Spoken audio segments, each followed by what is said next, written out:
इससे हम 5 से 6 क्वेश्चन एक्सेप्ट कर सकते हैं कि इस टॉपिक से रिलेटेड असेंचर में क्वेश्चन आएंगे। सो हम स्टार्ट करते हैं फर्स्ट क्वेश्चन के साथ। हम इस एग्जाम्पल से समझ सकते हैं। हमारे पास ये ओरिजिनल टेक्स्ट है। अब इस टेक्स्ट के अंदर हम देख सकते हैं कि जो ए है वो 3 टाइम्स है, बिकॉज अगर हम नेटवर्क रिलायबिलिटी की इश्यूज की बात करें तो लाइक मेरे पास एक ये डॉक्यूमेंट है और ये सेंडर है। DES एल्गोरिथम मींस इसमें जो भी मेरा इनपुट है वो एक, अब सीजर क्लाइफर क्या होता है, सो मेरे पास ये IP एड्रेस गिवन है, मुझे इस IP एड्रेस का यूज करके इसका ब्रॉडकास्ट एड्रेस बताना है।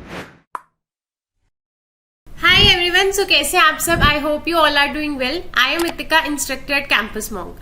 आज मैं आपके साथ असेंचर प्रीवियस ईयर क्वेश्चन की सीरीज लाई हूँ जिसमें हम नेटवर्किंग टॉपिक को कवर करेंगे। राइट, इसके अंदर जितने भी क्वेश्चंस होंगे वो सारे मोस्टली आस्क्ड क्वेश्चंस होंगे नेटवर्किंग से रिलेटेड। ऑल्सो इससे हम 5 से 6 क्वेश्चन एक्सेप्ट कर सकते हैं कि इस टॉपिक से रिलेटेड असेंचर में क्वेश्चन आएंगे।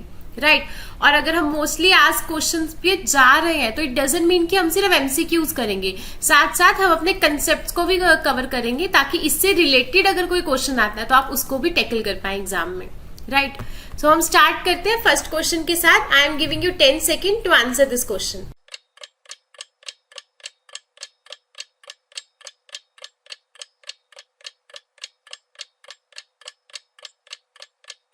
The question is what is ransomware. अब रैंसमवेयर, अगर आपको नेटवर्किंग या साइबर की नॉलेज है तो आपको पता होगा कि एक अटैक होता है। राइट, तो इस अटैक में क्या होता है कि जो भी अटैकर होता है वो हमारे सिस्टम को लॉक कर देता है, या हम कह सकते हैं कि हमारे सिस्टम के अंदर जो डेटा पड़ा हुआ है या जो फाइल्स है उन्हें एनक्रिप्ट कर देता है ताकि हमारे लिए वो अंडरस्टैंडेबल ना रहे।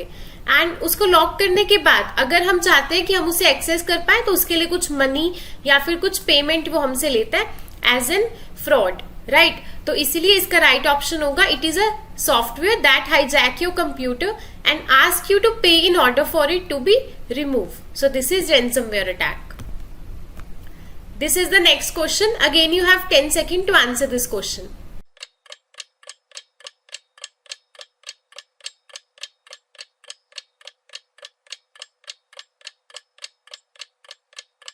Okay, so the answer of this question will be all of the above. Why? Because अगर हम नेटवर्क रिलायबिलिटी की इश्यूज की बात करें, नेटवर्क रिलायबिलिटी मींस अगर एक रिलायबल नेटवर्क होगा, अगर उसमें फेलियर्स नहीं होंगे और वो अच्छे से कम्युनिकेट करवा पा रहा होगा, तो अगर फ्रीक्वेंसी ऑफ फेलियर्स, कैटास्ट्रॉफ और रिकवरी टाइम आफ्टर फेलियर, ये तीनों ही फैक्टर्स हम मेजर करते हैं ड्यूरिंग नेटवर्क रिलायबिलिटी इशू। ये दोनों तो हम बाय वर्ड अंडरस्टैंड कर सकते हैं, बट कैटास्ट्रॉफ क्या होता है कि अगर हमारे नेटवर्क में कोई डिसरप्शन आ गई है या कोई भी इशू क्रिएट हो गया है तो उस केस में उसको हम टर्म देते हैं that is catastrophe. This is the next question. Again you have 10 seconds to answer this question.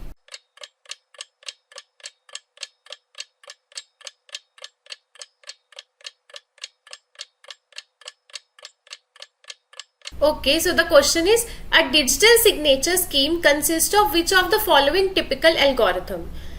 So the answer will be key generation, signing and signature verifying algorithm. Why? अगर मैं digital signature की बात करूं तो like मेरे पास एक ये document है और ये सेंडर है, यहाँ पे ये रिसीवर है।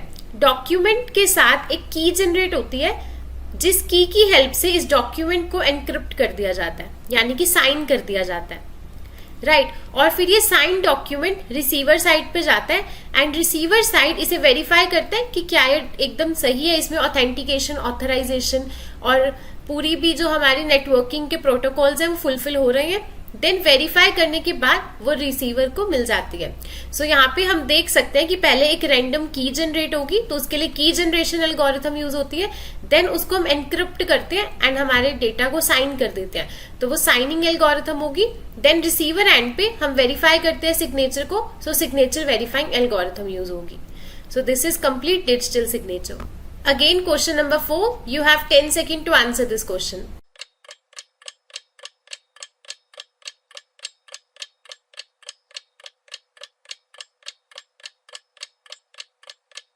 The question is the type of encoding in which manipulating of bit streams without regard to what the bit mean is. अब अगर मैं एनकोडिंग की बात करूं, एनकोडिंग का मतलब होता है कि मुझे एक फॉर्म से दूसरे फॉर्म में कन्वर्ट करना है टेक्स्ट को। ठीक है, तो अगर मेरा टेक्स्ट कोई भी लाइक ABBC है और उसमें कन्वर्ट कर रही हूँ किसी भी बाइनरी फॉर्म में, तो मैं बोल सकती हूँ कि मैं इसे एनकोड कर रही हूँ from this language to this language, right. तो इनमें से कौन सी ऐसी एनकोडिंग की टेक्निक है जिसमें हम without regarding what the bit means, मतलब कि बिट्स का मतलब क्या है उसके बिना ही एनकोड कर देते हैं, तो वो है एंट्रोपी एनकोडिंग। एंट्रोपी एनकोडिंग हम इस एग्जाम्पल से समझ सकते हैं। हमारे पास ये ओरिजिनल टेक्स्ट है, दैट इज AAABCC, राइट। अब इस टेक्स्ट के अंदर हम देख सकते हैं कि जो A है वो 3 टाइम्स है, जो B है वो 1 टाइम है एंड C 2 टाइम्स है, और A को बाइनरी में हमने 0 रिप्रेजेंट कर दिया। अब ये कैसे किया, ये कुछ भी रैंडम वैल्यू उसने दे दी, राइट। तो इसमें 0 का और A का कोई मीनिंग नहीं बन रहा, कोई मीनिंग नहीं है कि हमने क्यों इसको 0 दिया, बट जस्ट रैंडमली दे दिया, और यहाँ पे 3 टाइम्स था A तो उसे लेस नंबर मिला। वहीं अगर मैं B की बात करूं, B डिजिट 1 टाइम थी, बट उसका जो नंबर मिला उसे बाइनरी में वो ग्रेटर मिला। तो एंट्रोपी एनकोडिंग इस टेक्निक पे, या हम कह सकते हैं इस प्रिंसिपल पे वर्क करती है कि जिसकी भी फ्रीक्वेंसी ज्यादा होगी उसको बाइनरी में लेस वैल्यू असाइन होगी, और ये वैल्यूज कैसे असाइन हो रही है, रेंडमली असाइन हो रही है, राइट। इसका कोई मीनिंग नहीं है। सो this is entropy encoding. Now question number 5, again you have 10 seconds to answer this question.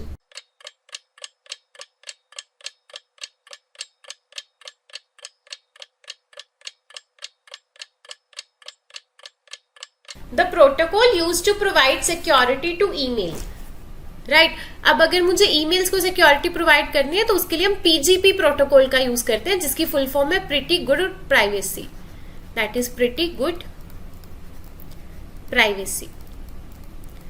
Pretty good privacy के अंदर हमारे पास 2 टेक्निक्स होती है। सबसे पहले हमारे डॉक्यूमेंट को साइन कर देता है डिजिटली, तो डिजिटली साइन करने से ऑथेंटिकेशन ऑथराइजेशन इसमें रहती है, प्लस साथ ही एनक्रिप्ट कर देता है हमारे डेटा को, कि जो भी हम मैसेज भेज रहे हैं उसको एनक्रिप्टेड फॉर्म में कन्वर्ट कर देता है। तो ये काफी अच्छी सिक्योरिटी प्रोटोकॉल है। वहीं अगर मैं प्रोप प्रोटोकॉल की बात करूं तो प्रोप प्रोटोकॉल यूज होता है कि अगर मैं रिसीवर हूं तो रिसीवर के बफर में ईमेल्स पड़ी होती है, हम जब इंटरनेट ऑन करते हैं हमारी ईमेल पे वो सारी ईमेल्स हमें दिखने लग जाती है, राइट। तो वो जो बफर से ईमेल्स हमारी मेल तक आती है, with that is because of pope protocol, right. वहीं अगर मैं SNMP प्रोटोकॉल की बात करूं तो यह simple network management protocol.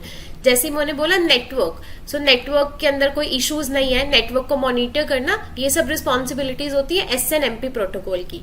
And HTTP protocol, हम सबको पता है कि हम ब्राउजर्स यूज करते हैं, उस पर हम कुछ भी सर्च करते हैं तो हमें वेब पेजेस मिल जाते हैं, right.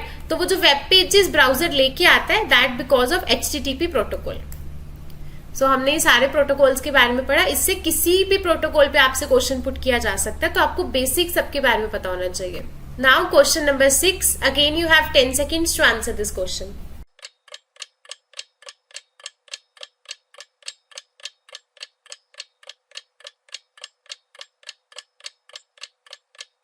The question is Caesar cipher with key 3 is represented as। अब सीजर क्लाइफर क्या होता है? क्लाइफर टेक्स्ट होता है हमारा, एक होता है प्लेन टेक्स्ट, एंड जब हम इस प्लेन टेक्स्ट को एनक्रिप्ट कर देते हैं तो वो सीजर साइफर टेक्स्ट में कन्वर्ट हो जाता है, राइट। अब साइफर टेक्स्ट की एक कैटेगरी है, दैट इज सीजर साइफर। अगर उसमें हमें की वैल्यू 3 गिवन है तो हम उसको कैसे रिप्रेजेंट करेंगे? So the correct answer is this, हम उसमें करेंगे P+3 mod 26। 3 क्यों? बिकॉज 3 हमारी की वैल्यू है, एंड 26 यहाँ पे इसलिए बिकॉज टोटल हमारे पास 26 अल्फाबेट्स होते हैं, राइट। तो जब हम मोड करते हैं तो हमें उसके अकॉर्डिंग नंबरिंग मिल जाती है। हम सीजर साइफर का एक एग्जाम्पल यहाँ पे देख सकते हैं। मेरे पास एक ये हेलो वर्ड है, और हेलो वर्ड मुझे 3 टाइम्स की का यूज करके इसका सीजर टेक्स्ट बनाना है। मैंने हर एक वर्ड की यहाँ पे नंबर लिख दिया कि कौन सा वर्ड किस नंबर पे आता है। अब नॉर्मली हम देखेंगे तो H8 पे आता है, बट इसके अंदर जब हम साइफर टेक्स्ट में कन्वर्ट कर रहे हैं हम 0 से स्टार्ट करते हैं नंबरिंग। सो अगर हम 0 से नंबरिंग स्टार्ट करेंगे so it will B 7, right. तो हमने ऐसे नंबरिंग कन्वर्ट कर दी। अब अगर मैं इस फर्स्ट वाले लेटर H का सीजर टेक्स्ट बनाना चाहती हूँ तो क्या बन जाएगा वो? सबसे पहले P क्या है? ये नंबर जहां पे ये ऑलरेडी नंबर प्रेजेंट है, दैट इज 7, प्लस K जो हमें की वैल्यू गिवन होगी, दैट इज 3। देन हमें क्या करना है? mod 26। सो इसका आंसर हो जाएगा 7, 8, 9, 10 mod 26 इज 10। तो अब हम देखेंगे कि 10 पे अगर हम 0 से 25 की काउंटिंग में देखें तो 10 पे हमारे पास क्या आएगा, 10 पे हमारे पास आ जाएगा के, राइट। सो इसीलिए एच की जगह एनकोड होके वर्ड बन गया हमारे पास के। सिमिलरली हम बाकी सारे वर्ड्स को जब कन्वर्ट कर देंगे इसी सेम फॉर्मूला से, तो it will become KHOOR। So this is the plain text and this is the cipher text, और उसके लिए जो फॉर्मूला यूज हो रहा है वो है ये। ऊपर भी हमने देखा यहाँ पे P नंबर और 3 जो भी की वैल्यू होगी and mode 26। Now again question number 7, you have 10 seconds to answer this question.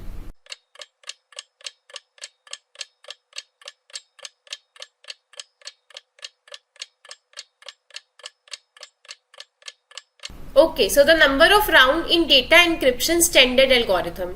So DES algorithm बहुत फेमस एल्गोरिथम है नेटवर्किंग की, इससे बहुत सारे क्वेश्चंस बन के आते हैं। तो अगर मैं राउंड्स की बात करूं तो टोटल 16 राउंड्स होते हैं जो कि इसमें दिए जाते हैं ताकि हमारा डेटा इनक्रिप्ट हो जाए। इसके अलावा इससे रिलेटेड और भी क्वेश्चंस पुट किए जा सकते हैं, आप इसका स्क्रीनशॉट ले सकते हैं, इसे पढ़ सकते हैं कि DES एल्गोरिथम एक ब्लॉक क्लाइफर एल्गोरिथम है। मींस इसमें जो भी मेरा इनपुट है वो एक 64 बिट का ब्लॉक होगा इनपुट, एंड ये एल्गोरिथम मुझे आउटपुट में 48 बिट का ब्लॉक कंप्रेस करके दे देगा, right. So that's why it is a block cipher algorithm. Also ये एक सिमेट्रिक की एल्गोरिथम है, मींस जो की हमारी एनक्रिप्शन के टाइम पे यूज होगी वो सेम की हमारी डिक्रिप्शन के टाइम पे भी यूज होगी। एंड टोटल इसमें 16 राउंड्स होते हैं। तो एक इस टॉपिक से डिफरेंट 3 MCQs बन सकते हैं, या इससे रिलेटेड और भी क्वेश्चंस बन सकते हैं, तो आप इसे रीड कर सकते हैं। Now question number 8, again it is very important question, you have 10 second to answer this question.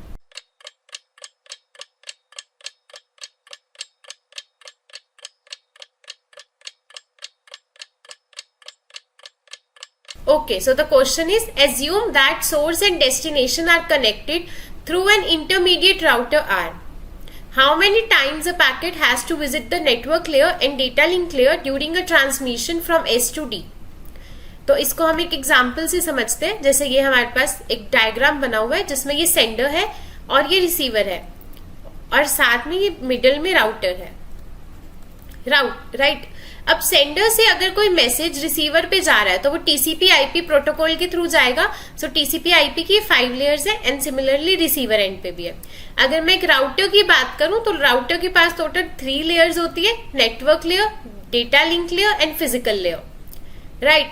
तो मुझे इस क्वेश्चन में बताना है कि सेंडर जो नेटवर्क लिंक लेयर है, नेटवर्क लेयर से और डेटा लिंक लेयर से कितनी बार वो पैकेट जाएगा, राइट। सो हम देख सकते हैं अगर मैं नेटवर्क लेयर की बात करूं तो इधर एक नेटवर्क लेयर है, सो 1, अगेन यहाँ पे एक नेटवर्क लेयर है, सो 1, एंड एक नेटवर्क लेयर है राउटर की, so again 1। So network layer से वो 3 टाइम्स पास होगा। प्लस नेक्स्ट पूछा गया कि डेटा लिंक लेयर, तो डेटा लिंक लेयर भी आप सब एज्यूम करेंगे कि 1 1 1 यानी कि 3, बट नो। अब अगर मैं एक राउटर की बात करूं तो राउटर में नेटवर्क लेयर हमेशा एक ही होती है, चाहे वो इस इंटरफेस के लिए हो सेंडर की, चाहे वो रिसीवर की, नेटवर्क लेयर हमेशा एक होगी। जो डेटा लिंक लेयर है और जो फिजिकल लेयर है, तो डेटा लिंक लेयर डिपेंड करेगी कितने इंटरफेस है। यानी कि अब अगर हमें इस एग्जाम्पल में देखूं तो एक रिसीवर और एक ही सेंडर है, तो यहाँ पे 2 इंटरफेस है, इसलिए 2 डिफरेंट नेटवर्क लेयर्स होंगी इधर। और फिजिकल लेयर पे डिपेंड करेगी इंटरफेस पे, जितने इंटरफेस होंगे इस राउटर के साथ उतनी वो लेयर्स क्रिएट करेगा। So network layer is 1, but data link layer for this router is 2 because there are 2 interfaces of sender and receiver. So अगर मैं data link layer की बात करूँ तो 1 and 2 and router की 2 यानी कि 4 टाइम्स वो data link layer से जाएगा। So the correct option will be network layer 3 times and data link layer 4 times. So this is question number 9th. Again you have 10 seconds to answer this question.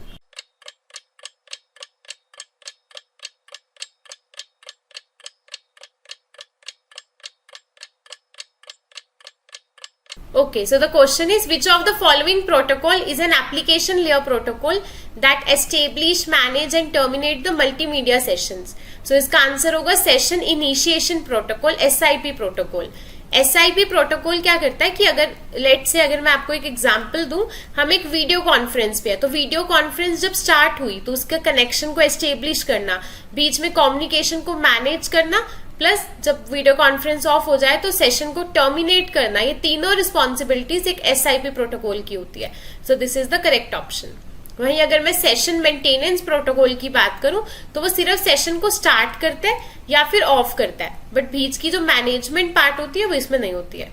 Now question number 10, again you have 10 seconds to answer this question.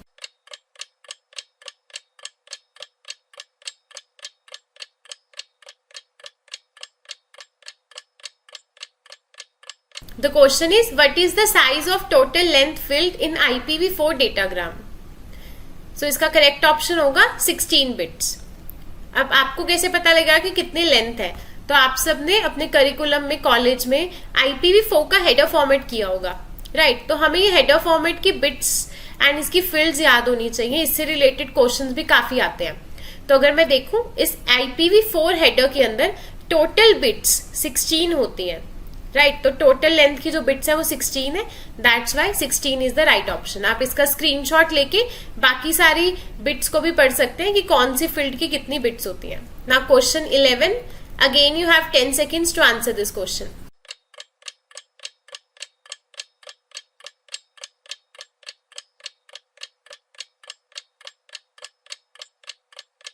Okay, so the question is silly window syndrome is related to. So it is related to degrade in TCP performance.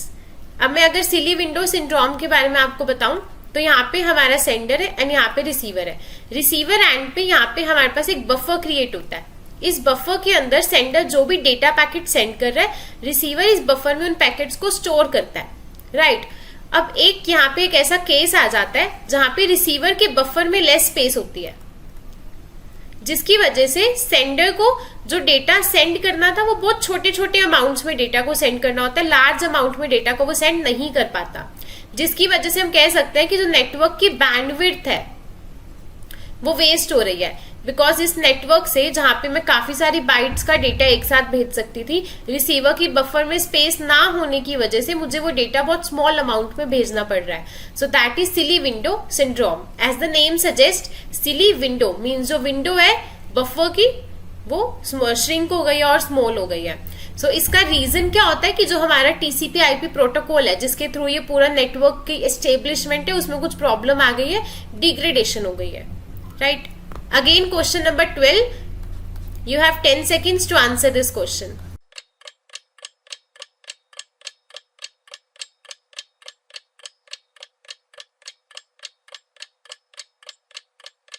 So the question is, Anarkali digitally sign a message and send it to Salim. So अब यहाँ पे अनारकली और सलीम दोनों आपस में conversation कर रहे हैं एंड अनारकली ने एक मैसेज को डिजिटली साइन कर दिया और वो सलीम को सेंड कर दिया, राइट? अब सलीम जब उस मैसेज को वेरीफाई करेगा पहले तभी उसको रीड कर सकता है, बिकॉज वो डिजिटली साइन है. तो सलीम को क्या चाहिए होगा ताकि वो उस मैसेज को वेरीफाई कर ले? तो हम सबको पता है कि डिजिटल सिग्नेचर के अंदर हम एनक्रिप्शन करते हैं और वो असिमेट्रिक एनक्रिप्शन होती है. मीन्स इसमें पब्लिक और प्राइवेट दोनों कीज का यूज होता है, राइट? तो जो डॉक्यूमेंट है वो अनारकली की प्राइवेट की से साइन हुआ और जब सलीम उसे वेरीफाई करेगा तो उसे क्या चाहिए होगा? अनारकली की पब्लिक की चाहिए होगी ताकि वो उसे वेरीफाई कर सके. सो आंसर इज अनारकली is public key, right? Now question 13, again you have 10 seconds to answer this question.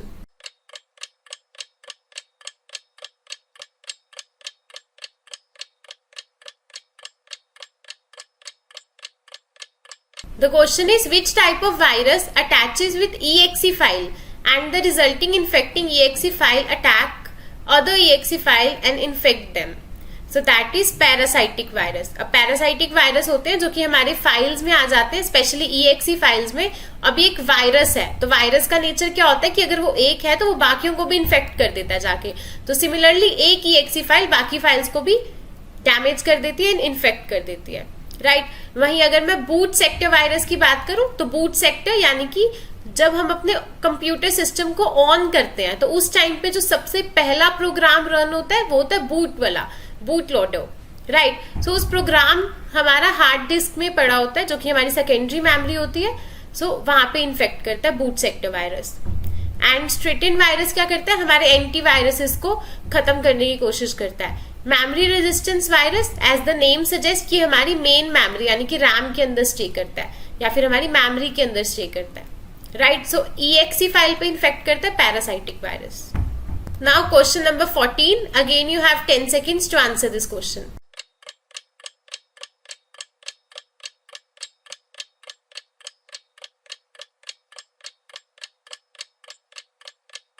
Knowing the password of user for hijacking is called। अब अगर मुझे किसी का पासवर्ड पता है और मैं उसकी आईडी का यूज कर रही हूँ, इट मीन्स कि उस एप्लीकेशन को तो यही लगेगा ना कि वो एक लेजिटिमेट यूजर है, मतलब कि वो एक क्लाइंट जो यूजर था वही यूजर है, मैं एक थर्ड पर्सन की आईडी का यूज कर रही हूँ पासवर्ड जान के, राइट। तो उसको हम बोलेंगे स्पूफिंग, जिसमें हम अपनी आइडेंटिटी को बताते नहीं है। मैंने अपना पासवर्ड सही बताया, आईडी दूसरे की यूज करी, तो मेरी आइडेंटिटी मैंने छुपा ली और दूसरे की आइडेंटिटी से मैंने उसको एक्सेस कर लिया, तो दैट इज स्पूफिंग। वहीं अगर मैं स्नीकिंग की बात करूं तो स्नीकिंग के अंदर क्या होता है कि हम किसी की हम अनऑथेंटिकली किसी को बिना बताए उसकी डेटा या इंफॉर्मेशन को गैदर कर लेते हैं, राइट। इसका एक सिंपल सा अगर मैं आपको एग्जांपल दूं तो जैसे अगर कोई साइट पे है तो हम उसके फोन में देख रहे हैं उसके बिना परमिशन के, तो हम उसे बोल सकते हैं सिंपल लेमन लैंग्वेज में कि वो स्नीकिंग है। वहीं अगर मैं साइबर स्टॉकिंग की बात करूं, मतलब हम किसी को मॉनिटर कर रहे हैं, उसके एक्शंस पे, उसके परफॉर्मेंस पे उसे मॉनिटर कर रहे हैं, साइबर उसे हम बोल देंगे स्टॉकिंग। एंड स्पैमिंग के अंदर होगा कि हम उसे काफी सारी अनऑथराइज्ड अनएथिकल ईमेल्स भेज रहे हैं, बल्क ऑफ ईमेल्स भेज रहे हैं बल्क ऑफ पीपल को, तो that is spamming. So the right option for this question is spoofing. Now question number 15. Again you have 10 seconds to answer this question.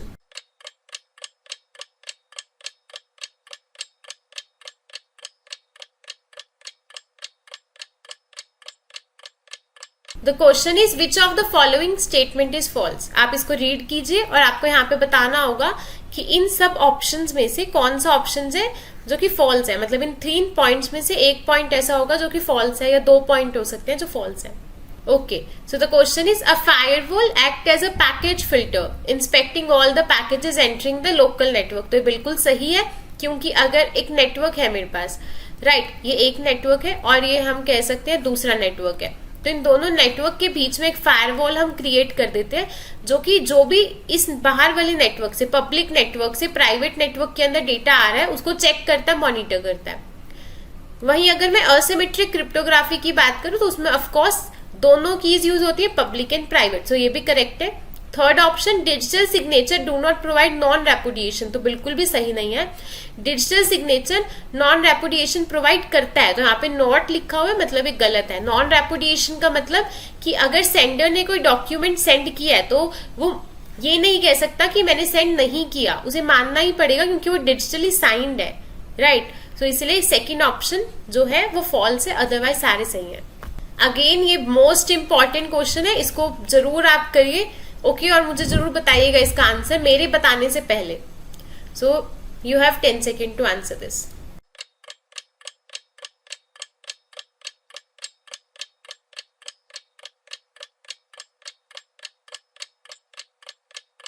So question is what is the broadcast address for the network in which this is located? इसका use करके इसका broadcast address बताना है, broadcast, right. सो अब इसको हम कैसे solve करेंगे, इसके लिए मैं आपको पहले दिखाती हूँ कि हमारे पास ये एड्रेस गिवन था, राइट, और इसकी साइड पे /20 गिवन था। अब इस /20 का मतलब क्या होता है कि एक सबनेट मास्क है। अब सबनेट मास्क मुझे क्या बताता है कि इसमें से कितनी बिट्स मेरी नेटवर्क की और कितनी होस्ट की है। अगर मैं आपको एक आईपी एड्रेस की बात बताऊं, एक आईपी एड्रेस का एग्जांपल दूं, तो लाइक ये आईपी एड्रेस है, दैट इज 192.168.242.5। तो ये पूरा आईपी एड्रेस 32 बिट्स का होता है, राइट। इसमें से कुछ बिट्स होती हैं, एक्स बिट्स मैं कह सकती हूँ, जो कि नेटवर्क को बताएंगी कि वो कौन से नेटवर्क के अंदर है, प्लस जो रिमेनिंग बिट्स होती है, कितनी बच गई, 32 माइनस एक्स, तो ये रिमेनिंग बिट्स बताती है होस्ट के बारे में कि कौन सा होस्ट है, राइट। सो अब इनमें से मुझे पता कैसे चलेगा कि कितनी बिट्स मेरी नेटवर्क की बिट्स हैं और कितनी होस्ट की बिट्स हैं, तो वो सबनेट मास्क बताता है। तो यहाँ पे मेरे को 20 गिवन है, 20 मतलब कि जब मैं इसे बाइनरी में कन्वर्ट कर दूंगी तो जो पहली 20 बिट्स होंगी वो नेटवर्क की आईडी बताएगी, और रिमेनिंग 32 माइनस 20 दैट इज 12, तो जो रिमेनिंग के 12 बिट्स है वो होस्ट की आईडी बताएंगी, राइट। सो इस क्वेश्चन के अकॉर्डिंग अगर हम देखें तो ये हमारा आईडी थी, मैंने इसे यहाँ पे बाइनरी में कन्वर्ट कर दिया। आपको डेसिमल टू बाइनरी कन्वर्जन आनी चाहिए, राइट। अब हमने इसे यहाँ पे कन्वर्ट कर दिया। कन्वर्ट करने के बाद अगर मैं फर्स्ट 20 बिट्स की बात करूं तो वो है यहाँ तक। तो ये 20 जो मेरी बिट्स है ये मेरी होस्ट की आईडी बताएंगी, होस्ट आईडी सॉरी नेटवर्क की आईडी बताएंगी, राइट, कि कौन से नेटवर्क का ये आईपी एड्रेस है। अब नेटवर्क के अंदर भी मल्टीपल कंप्यूटर्स होते हैं, तो उस कंप्यूटर की कौन सा कंप्यूटर है, कौन सा डिवाइस कनेक्टेड है, वही रिमेनिंग 12 बिट्स बताएंगी। तो अब अगर मुझे इन दोनों की हेल्प से, इस इंफॉर्मेशन की हेल्प से ब्रॉडकास्ट एड्रेस फाइंड करना है, तो उसकी क्या टेक्निक होती है, हम नेटवर्क आईडी को एज इट इज रहने देते हैं, नेटवर्क आईडी को हम चेंज नहीं करेंगे, तो ये जैसी है वैसी रहेगी। और जो रिमेनिंग यहाँ पे मेरे पास जितनी भी बिट्स बच जाती हैं, जिसे मैं होस्ट की बिट्स बोलती हूँ, इन सब बिट्स को हम 1 कर देते हैं, ऑल द बिट्स। तो जब मैं इन सबको यहाँ पे कट करके 1 कर दूंगी, राइट, इन सब बिट्स को जैसे ही मैंने 1 कर दिया, अब मैं इस पूरे बाइनरी को जब डेसिमल में कन्वर्ट करूंगी, जो भी मेरा आंसर आएगा that will be the broadcast address. तो इसका करेक्ट ऑप्शन होगा 192.168.225.225। अब ये हमें कैसे पता चला, अभी आपको इस पूरे को सॉल्व करने की जरूरत नहीं है। आप सिंपली क्या करेंगे, 192 हमें पता है कि ये 6 बिट्स 192 को, और ये सेम रहेंगी, तो ये 192 ही रहा, ये बिट्स भी सेम रही, दैट इज 168, तो 192.168। अब ये बाकी की 6 बिट्स 1 हो गई हैं, और अगर 6 टाइम 1 मैं लिखती हूँ बाइनरी में, तो it will be equals to 255 in decimal. ये हमें पता होना चाहिए कि हमें सॉल्व नहीं करना, राइट, तो इसलिए यहाँ पे .255 आ गया, और रिमेनिंग अगेन 6 टाइम 1 1 1 है, तो .255, तो यहाँ से हमारा आंसर निकल गया दिस ऑप्शन। अब ये तो सिर्फ कंसेप्ट समझने के लिए था, बट आप इसका 10 सेकेंड्स में भी आंसर दे सकते हैं। कैसे, आपको पता है कि फर्स्ट 20 बिट्स है, यानी कि ये वाली बिट्स तो कवर हो जाएंगी, और रिमेनिंग बिट्स ये वाली, ये 1 1 1 1 1 बन जाएंगी, तो हम कह सकते हैं 255 एंड 255 हो जाएगा, राइट। इसमें बस जो ये वाली 1 1 वाली बिट्स थी, हम यहाँ से डेसिमल को बाइनरी में कन्वर्ट करने का ट्राई कर सकते हैं आंसर निकालने के लिए, बट स्टार्टिंग की बिट सेम रहेंगी एज पूरे क्वेश्चन में सेम है, राइट। सो आई होप कि आपको ये सारे क्वेश्चन समझ में आए हो। इसके अंदर हमने एक चीज देखी कि protocols, TCP IP, OSI model and IP addresses, सब नेटिंग, ये सारी चीजें बहुत इंपॉर्टेंट है नेटवर्किंग से रिलेटेड। अगर आप इन सब टॉपिक्स को अच्छे से पढ़ लेंगे तो आप इजीली 5 से 6 क्वेश्चन इसमें करेक्ट कर सकते हैं अपने एसेंचर एग्जाम में, राइट। तो अगर आपके और कोई भी डाउट्स हैं या कुछ भी क्वेरीज है, आप मुझे बता सकते हैं। ऑल्सो इस टाइप की और वीडियोस अगर आप चाहते हैं तो भी आप कमेंट सेक्शन में जरूर बताइएगा। प्लीज लाइक करिएगा एंड शेयर भी करिएगा। Thank you so much.